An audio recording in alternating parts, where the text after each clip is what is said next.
Good afternoon বন্ধুরা, সঙ্গীতার নতুন একটি ভিডিওতে তোমাদের অনেক অনেক স্বাগত জানাই। শ্বশুরমশাইকে প্রণাম জানিয়ে আজকে শুভ নববর্ষ শুরু হলো। শুভ নববর্ষ অবশ্য সকাল থেকেই শুরু হয়ে গেছে। দিকু, দিদু, দাদু সবাই ফোন করে নববর্ষ জানিয়েছে। তো এখন এসছে দিদিভাইকে প্রণাম করেছে, বাবাকে প্রণাম করেছে। তো সবার আগে বাবাকে প্রণাম করতে হয়, যেহেতু স্নান হয়নি ওই জন্য বাবাকে আর প্রণাম করা হয়নি। তো সবার একে একে প্রণাম চলছে। মানে এটা হচ্ছে আমাদের বাড়ির নিয়ম যে কোনো অনুষ্ঠানেই, মানে নববর্ষ হোক বা বিবাহবার্ষিকী হোক বা জন্মদিন হোক, সবেতেই আমরা একে অপরকে প্রণাম করি। তো সেই ট্র্যাডিশনটা আমার দিকুর মধ্যে দেওয়ার চেষ্টা করছি। চলে এসেছি মাসি শাশুড়ির বাড়ি, সেখানে এসেও সবাইকে প্রণাম জানিয়ে মাসি শাশুড়ি নববর্ষে দুপুরবেলা এই গ্রীষ্মের দাবদাহে একটু করে কোল্ড ড্রিঙ্কস আমাদেরকে খেতে দিয়েছে। তো খাবারটা অনেকটা দেরিতেই হবে। আজকে রান্না করেছে আমার শাশুড়ি মা আজকে চিকেন রান্না করেছে, লাল লাল ঝাল ঝাল চিকেন। তো আমার দিকু খাবে শুধুমাত্র লাল শাক দিয়ে মাছ ভাজা, তার সাথে চাটনি নিয়ে নিয়েছি। ওর জন্য কোনো মাছের ঝোল করিনি, কারণ ও এখন না একটু আধটু মাংস খেতে শুরু করেছে। তো যার জন্য মাংসটা নিয়ে নেবো, এই দিয়েই ওর খাওয়া হয়ে যাবে। আর ওদিকে আমার কর্তামশাই বসে গেছে বেলপানা করতে, বেলপানা মাখছে। বেলপানাটা অবশ্য এখন খাওয়া হবে না, মেখে রেখে দিচ্ছে ফ্রিজে, পরে খাওয়া হবে। আর বিকেলবেলা আমার বাবা এসেছিলো দেখা করতে, বাবাকে দিয়েছি আসতেই প্রথমে মিষ্টি, তারপরে বাবাকে ছোট্ট একটা ফ্রাইং প্যানের মধ্যে পোলাও রান্না করে দিয়েছি। দুপুরের মাংস ছিল আর আলুর দম রান্না করে দিয়েছি, কারণ মাংস আমার শাশুড়ি খাবে না।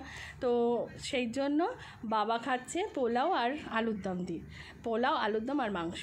আর এদিকে আমি বাড়ির সবার জন্য পোলাও রান্না করছি। প্রথমে নুন দিলাম আর হলুদ দিলাম।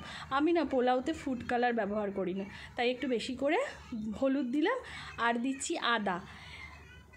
এরপর দেব তেজপাতা আর দেব বেশি করে ঘি ছাড়া কি আর পোলাও হয়? বেশি করে ঘি দিয়ে দেবো, দিয়ে এটাকে বেশ ভালো করে মাখবো। এই পোলাও রান্নাটা আমি আমার দিদার কাছ থেকে শিখেছিলাম। পোলাও খুব একটা বেশি রান্না করা হয় না, যা হয় তোমরা তো দেখেছো। বিরিয়ানিটা মানে আমাদের অকেশন মানে বিরিয়ানিই করি, কিন্তু এইবার আমি বলেছি না পোলাও করব, যার জন্য পোলাওটা বেশ ভালো করে মেখে নিচ্ছি, মেখে তারপরে রান্না করব। আজকে আর নববর্ষে কাউকে মিষ্টি খাওয়াইনি। আমি বলেছি, আমার মাসি শাশুড়ি অবশ্য অনেক দিন ধরেই বলছিল যে পোলাও খাবো, তো হয়ে উঠছিল না। তাই ভাবলাম আজকে তো একটা অনুষ্ঠান আছেই, তো সেই উপলক্ষে পোলাও বানিয়ে নিই, ওই জন্য পোলাও বানাচ্ছি। মিষ্টি খাওয়াবো না, সবাইকে পোলাও খাওয়াবো।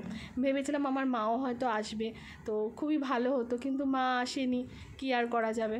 তো চলো, বেশ করে পোলাওটা মাখা হয়ে গেছে, এইবার গ্যাসের কাজ। পোলাও রান্নাতে আমি এখানে গোবিন্দভোগ চাল ইউজ করছি। আর এই গোবিন্দভোগ চালটাকে আমি আধ ঘন্টা ভিজিয়ে রেখে দিতাম, 1 ঘন্টাও ভিজিয়ে রাখা যায়। ভিজিয়ে রেখে জল ঝরিয়ে নিয়ে তারপরে সব মাখামাখি করেছি। আর আমার কর্তামশাই তো মিষ্টি পোলাও খুব একটা ভালো খায় না, তো তার জন্য সামান্য ঝাল দেব, ওই জন্য কাঁচা লঙ্কা কিছু কেটে নিয়ে কুচি করে তেলে দিয়ে দিলাম, তার সাথে দিলাম গোটা গরম মশলা ফোড়নে। আর এইবার চালটা দিয়ে দেবো। আমি পুরোটাই ঘিতে করছি না, ঘি দিয়ে মেখেছি, পরে আবার ঘি দেব। তেলের মধ্যে ফোড়নগুলো দিয়ে, ফোড়নটা যেই হয়ে গেছে এবার চালগুলো দিয়ে তারপরে নাড়াচাড়া করব। তোমরা হয়তো ভাববে যে বাবাকে ছোট্ট ফ্রাইং প্যানে করে দিয়েছি তারপরে এতখানি করছি। কিছু করার নেই, কারণ বাবা তো তাড়াতাড়ি আবার বাড়ি চলে যাবে, আর এতখানি একবারে করতে গেলে অনেকটা সময় লেগে যাবে। ওই জন্য বাবাকে ছোট্ট একটা ফ্রাইং প্যানে বাবার মতো করে দিলাম, আর এখন বাড়ির সকলের জন্য করছি। তো চলো, ভাজা মোটামুটি হয়ে এসছে। আর এইদিকে কিছুটা গরম জল মাপ দিয়ে, ধরো 3 কৌটো আমি চাল নিলে 6 কাপ, 6 কৌটো আমি জল নিয়েছি। জলটা গরম বসিয়ে দিয়েছি, ফুটলে তারপরে এর মধ্যে চালটা ভেজে দিয়ে দেবো। মূলত আমি গামলিতেই করব, কারণ হাঁড়িতে আমি খুব একটা পারি না। ছড়ানো জায়গা হলে পোলাওটাও খুব ভালো রান্না হয়। তো চলো, মোটামুটি ভাজা হয়ে এসছে। এইবার ঢাকনা দিয়ে দিয়েছিলাম জলটা যাতে তাড়াতাড়ি ফুটে যায়। তো জলটা মোটামুটি ফুটেই গেছে, মোটামুটি না ভালোই ফুটেছে। এইবার দিয়ে দেবো চালটা, কড়াই সমেত পুরো চালটাকে ঢেলে দেবো। জানি না কেমন হবে। আজকে আমার একটা পরীক্ষা বলতে পারো, কারণ এতদিন তো সমানে বিরিয়ানি করেছি, বিরিয়ানিতে আমার হাতটা পাকা। মানে আমার শ্বশুরবাড়ির লোক বলে আমি নাকি বিরিয়ানিটা ঠিকঠাক করি, কিন্তু পোলাওটা এই নিয়ে সেকেন্ড টাইম। প্রথমবার একবার করেছিলাম, পোলাওটা না গলে গেছিলো, কেউ খুব একটা খেতে পারেনি দুপুরবেলা।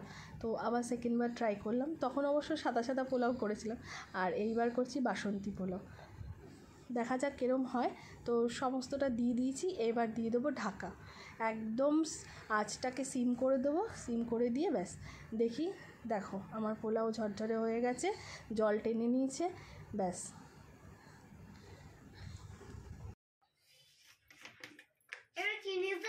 এবার দেবো খানিকটা চিনি, মানে পোলাও মানে তো একটু মিষ্টি হবে। তো আমার পোলাওটা ঝাল মিষ্টি নুন সব মানে সবটাই সমান সমান হবে, একদম মিষ্টিও করবো না। তো বেশ খানিকটা মিষ্টি দিয়ে দিলাম, দিয়ে নাড়াচাড়া করব। এরপর দেবো ঘি। প্রথমে তো মাখার সময় দিয়েছিলাম, এরপর ওপর থেকে আবার কিছুটা ঘি ছড়িয়ে দিয়ে ব্যাস আমার পোলাও রেডি হয়ে গেছে। তারপরে চাপা দিয়ে রেখে দেবো। কী করে হবে? আমার মার জন্য একটু বেশি কষ্ট হচ্ছে, কারণ প্রতি বছর নববর্ষতে মার কাছে যাই, গিয়ে প্রণাম করি। এবছর আর হলো না। এই নববর্ষতে সবাইকে আমি চেয়েছিলাম যে একসাথে সবাইকে খাওয়াবো, এই দিনটা একটু আনন্দ করব। মা আসলে হয়তো এই আনন্দটা আরও দ্বিগুণ হয়ে যেত, কিন্তু কী আর করা যাবে। চলো, এরপর খানিকটা ঘি দিয়ে দিচ্ছি বেশি করে, ব্যাস। ঘি দিয়ে নাড়াচাড়া করে ঢাকনা দিলেই হয়ে যাবে আমার পোলাও রেডি। আর দুপুরে তো মাংস আছেই। আর আমার শাশুড়ি মার জন্য যতটা আলুর দম করেছি, শাশুড়ি মা তো আর অতটা খাবে না, কিছুটা থাকবে। আর ওই বাড়িতে গিয়ে করব তোমার বেগুনি। ঠিক আছে, তো চলো আমার। আর এইটুকুতে হবে না পোলাও, আরেক কড়াই হবে। এটা তো গামলিতে করলাম, আরেক কড়াই হবে। আজ আমার দিকু খুব খুশি, কারণ রবিবারটা আসলে ওকে একটু সব কিছু খেতে দিই। এমনি আমার দিকু এখন ডাইটিংয়ে চলছে। পরের ভিডিওতে তোমাদেরকে জানাবো যে কেন ডাইটিংয়ে চলছে, কেন আমি সুইমিংয়ে দিলাম। এই ভিডিওতেও তোমাদেরকে জানানো হলো না, পরের ভিডিওতে অবশ্যই জানাবো। তো আজকে ওই জন্য যেহেতু পোলাও হবে, একটু রিচ খাওয়ার, তো দিকু আমার ভীষণ খুশি। চলো, আমার ঝরঝরে পোলাও রেডি হয়ে গেছে। এইবার যাবো ওই বাড়িতে। ও বাড়িতে এসে বেগুনি হয়ে গেছে, এবার সবার রিভিউ নেওয়ার পালা। দেখো কি বলছি। কারি পাতা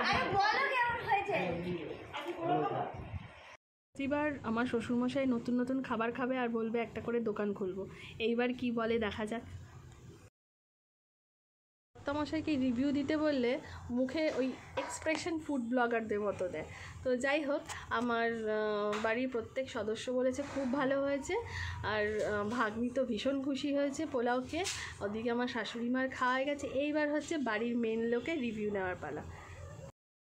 চলো, ভিডিওটা এখানেই শেষ করলাম। ভিডিওটা আর বেশি বড় করলাম না। ভিডিওটা তোমাদের কেমন লাগলো কমেন্টস করে জানিও। ভালো লাগলে লাইক করো, শেয়ার করো, প্রচুর প্রচুর ভালোবাসা দিও। দেখা হচ্ছে খুব শীঘ্রই নেক্সট একটি ব্লগে। ততক্ষণের জন্য তোমরা সুস্থ থেকো, ভালো থেকো, এবং শুভ নববর্ষের আমার তরফ থেকে তোমাদের অনেক অনেক ভালোবাসা।